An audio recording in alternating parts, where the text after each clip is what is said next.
രണ്ടാം പിണറായി സർക്കാരിന്റെ 4ാം വാർഷികത്തോടനുബന്ധിച്ച് മുഖ്യമന്ത്രിയുടെ നേതൃത്വത്തിൽ ജില്ലാതല യോഗവും മുഖാമുഖം പരിപാടിയും തൃശൂരിൽ നടന്നു. തൃശൂർ കാസിനോ ഹോട്ടലിൽ നടന്ന യോഗത്തിൽ വിവിധ മേഖലകളിൽ നിന്നായി ക്ഷണിക്കപ്പെട്ട 500ഓളം പ്രതിനിധികൾ പങ്കെടുത്തു. കേന്ദ്ര സർക്കാരിനെതിരെ വിമർശനം ഉന്നയിച്ച മുഖ്യമന്ത്രി കേരളത്തിന്റെ വികസന നേട്ടങ്ങൾ എണ്ണിപ്പറഞ്ഞു.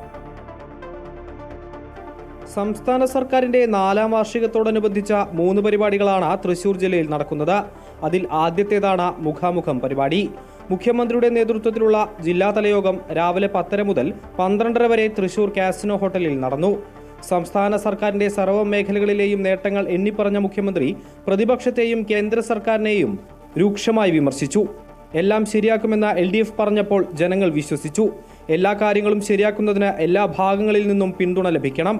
എന്നാൽ അക്കാര്യത്തിൽ ചില ഘട്ടങ്ങളിൽ നിർഭാഗ്യകരമായ അനുഭവമാണ് ഉണ്ടായത്. ആപൽ ഘട്ടങ്ങളിൽ പോലും കേന്ദ്രത്തിന്റെ ഭാഗത്തു നിന്നും വേണ്ട വിധത്തിലുള്ള സമീപനമുണ്ടായില്ല. സഹായിക്കാത്ത കേന്ദ്രത്തിനൊപ്പം കോൺഗ്രസ് നേതൃത്വത്തിലുള്ള പ്രതിപക്ഷം അണിചേരുന്നതാണ് കേരളം കണ്ടത്. നാടിന്റെ വികസനത്തിന് കൂടെ നിൽക്കേണ്ട പ്രതിപക്ഷം അത് അംഗീകരിക്കാതെ കേന്ദ്രത്തിനൊപ്പം നിൽക്കുന്നുവെന്നും മുഖ്യമന്ത്രി വിമർശിച്ചു. സാധാരണഗതിയിൽ ഒരു നാട്ടിന് ആവശ്യമായ സഹകരണം, പിന്തുണ നമ്മുടെ രാജ്യത്തെ കേന്ദ്ര ഗവൺമെൻറ്റിൻ്റെ ഭാഗത്തു നിന്നും ലഭിക്കേണ്ടതുണ്ട്. നമ്മുടെ അനുഭവത്തിൽ ആ കാര്യത്തിൽ നിർഭാഗ്യകരമായ ഒരവസ്ഥയാണ് ഉണ്ടായത്. തൃശൂരിന്റെ വികസന പ്രവർത്തനങ്ങളുടെ സമഗ്രമായ ചർച്ച യോഗത്തിലുണ്ടായിരിക്കുമെന്നും ചർച്ചകളിൽ നിന്ന് ഉരുത്തിരിഞ്ഞു വരുന്ന അഭിപ്രായങ്ങൾ അതത് ഡിപ്പാർട്ട്മെന്റുകളുടെ നേതൃത്വത്തിൽ ക്യാബിനറ്റിന് മുന്നിൽ കൊണ്ടുവരുമെന്നും മന്ത്രി കെ രാജൻ പറഞ്ഞു. കേരളത്തിലെ വിവിധങ്ങളായിട്ടുള്ള ജില്ലകളിലുള്ള ഞങ്ങളുടെ ഒരു അനുഭവം പുതിയതായി ധാരാളമായിട്ടുള്ള നിർദ്ദേശങ്ങൾ ഉണ്ടായിക്കൊണ്ടിരിക്കുന്നുണ്ട്. ഈ ഗവൺമെൻറ്റിൻ്റെ പ്രധാനപ്പെട്ട നിലപാടുകളിൽ ഒന്നാണ് ജനങ്ങളെ കേൾക്കുക, ഞങ്ങൾ എന്താണ് ചെയ്യുക എന്ന് ജനങ്ങളോട് പറയുക.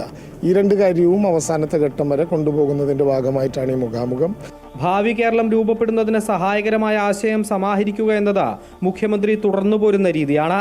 കേരളത്തിന്റെ ഭാവി പരിപാടികൾ ആവിഷ്കരിക്കുന്നതിന് മുഖാമുഖം യോഗം സഹായകരമാകുമെന്ന മന്ത്രി ആർ ബിന്ദുവും കൂട്ടിച്ചേർത്തു. സർക്കാർ നടപ്പാക്കുന്ന വിവിധ പദ്ധതികളുടെ ഗുണഭോക്താക്കളായി തിരഞ്ഞെടുക്കപ്പെട്ടവർ ഇതിൽ പങ്കെടുക്കുന്നുണ്ട്. അപ്പോൾ അവരുടെയൊക്കെ അനുഭവങ്ങളുടെ അടിസ്ഥാനത്തിലുള്ള തുടർ നടപടികൾ ഗവൺമെൻറ്റിൻ്റെ ഭാഗത്തുനിന്ന് സ്വീകരിക്കുന്നതിന് വേണ്ടിയിട്ടാണ് ഇന്നത്തെ ഈ മുഖാമുഖം പ്രധാനമായിട്ടും അറേഞ്ച് ചെയ്തിട്ടുള്ളത്. വിവിധ വേളകളിൽ ഇങ്ങനെ യാത്ര ചെയ്യുന്ന സന്ദർഭങ്ങളിൽ മുഖ്യമന്ത്രി ആശയവിനിമയം നടത്താറുണ്ട്. മുഖാമുഖം പരിപാടിയിൽ MLA-മാർ, കളക്ടർ, മേയർ തുടങ്ങിയവർ പങ്കെടുത്തു. മെയ് 18 ആരംഭിച്ച 24 അവസാനിക്കുന്ന രീതിയിൽ തേക്കിൻകാട് മൈതാനത്തെ വിദ്യാർത്ഥി കോർണറിൽ ഒരുക്കുന്ന എൻ്റെ കേരളം പ്രദർശന വിപണനമേളയാണ് വാർഷികത്തോടനുബന്ധിച്ച് നടക്കുന്ന 2ാമത്തെ പരിപാടി. വിവിധ വകുപ്പുകളുടെ സ്റ്റാളുകൾ ഉൾപ്പെടെ 189 സ്റ്റാളുകൾ പ്രദർശന വിപണനമേളയിൽ ഉണ്ടാകും. ഉദ്ഘാടന ദിവസം വൈകിട്ട് 4 മണിക്ക് CMS സ്കൂൾ മുതൽ തേക്കിൻകാട് മൈതാനത്തിലെ വിദ്യാർത്ഥി കോർണർ വരെ നടത്തുന്ന ഘോഷയാത്രയിൽ 10,000-ലധികം ആളുകൾ അണിനിരക്കും. 19 മുതൽ 23 വരെ വിവിധ വകുപ്പുകളുടെ നേതൃത്വത്തിൽ വിവിധ വിഷയങ്ങളെ അധികരിച്ചുകൊണ്ടുള്ള സെമിനാറുകൾ നടത്തും. മെയ് 18 വിപണനമേള ആരംഭിക്കുന്ന ദിവസം തൊട്ട് എല്ലാ ദിവസവും വൈകുന്നേരങ്ങളിൽ കലാസാംസ്കാരിക പരിപാടികളും സംഘടിപ്പിക്കും. അമൃത ന്യൂസ്, തൃശൂർ.